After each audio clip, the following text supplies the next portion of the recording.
Audio Jungle.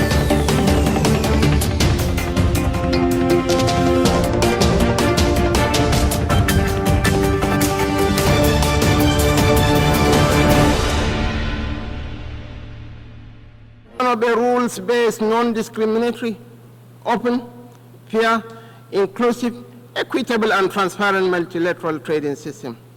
We are aware of the debilitating impacts of corruption on global prosperity and national progress. Process of corruption and illicit financial flows constitute a huge chunk of resources needed for sustainable development. The recovery and return of such funds to states of origin is a fundamental principle of the United Nations Convention Against Corruption.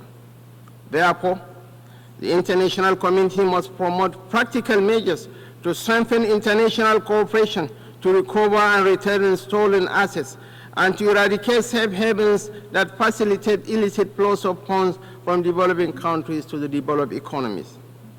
There is also the urgent need to promote fair and inclusive tax regimes in the world. Nigeria helped introduce the resolution on promotion of inclusive and effective international tax cooperation at the UN. We acknowledge the progress made in the adoption of the terms of reference of the UN Framework Convention on Tax Cooperation. We should deepen this initiative and work towards a UN Framework Convention on Tax Cooperation. Similarly, we must ensure that any reform of the international financial system includes comprehensive debt relief measures to enable sustainable financing for development. Countries of the Global South cannot make meaningful economic progress without special concessions and a review of their current debt burden. The present administration pays due regard to the imperatives of creating a conducive national environment for investment and the ease of doing business. Last year, President Bola Ahmed Tinubu signed 4 executive orders to curb double taxation.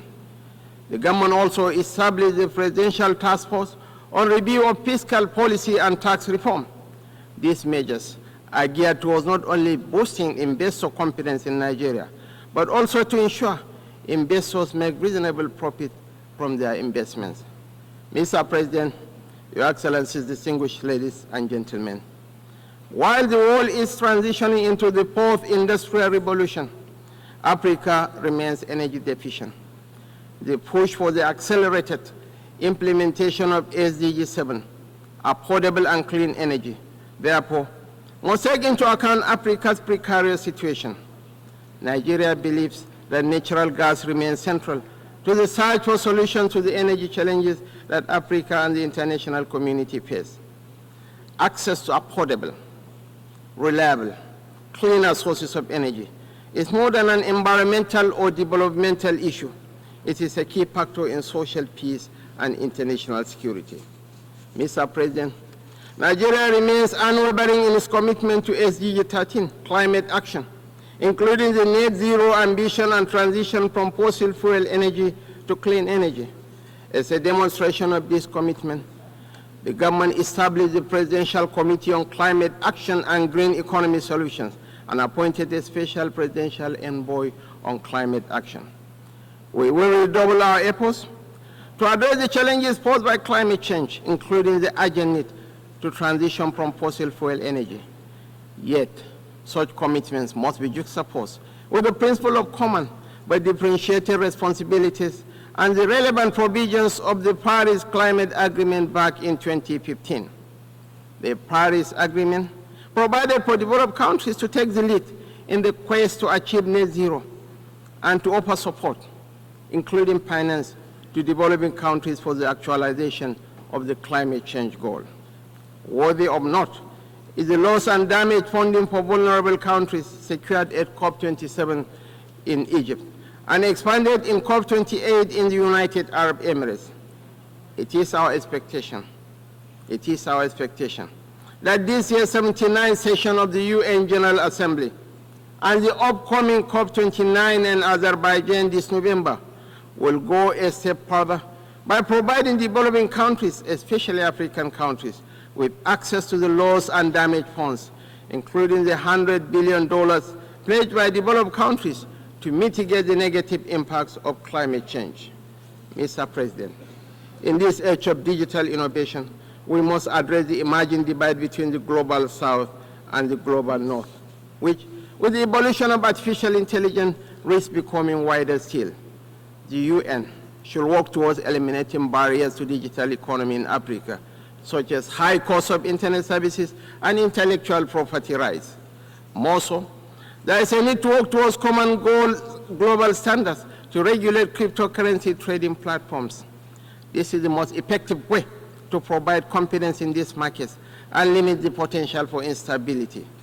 Our own experience in Nigeria, as in other countries, shows that new technologies, when not properly regulated, can facilitate organized crime, violent extremism, and human trafficking.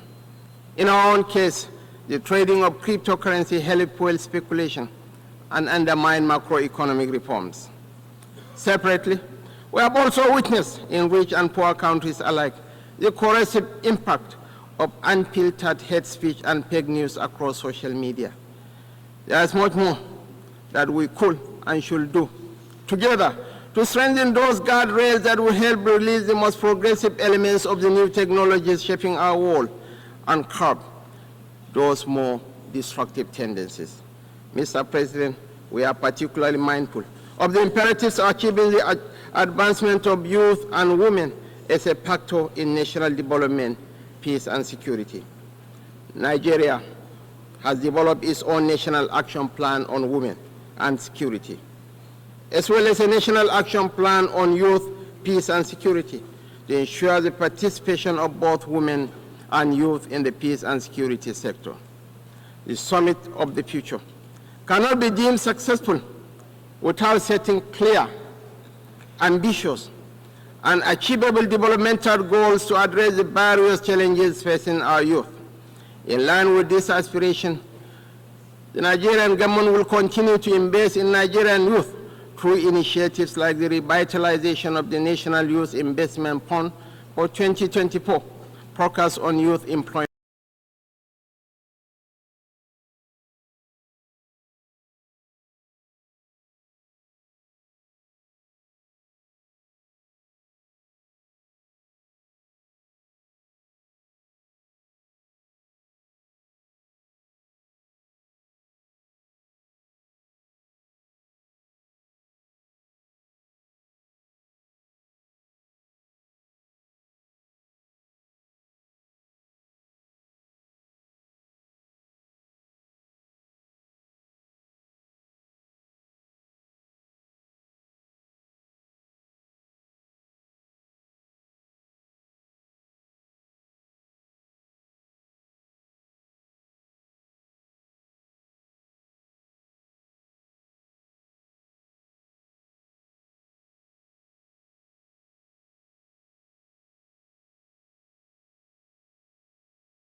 Audio Jungle.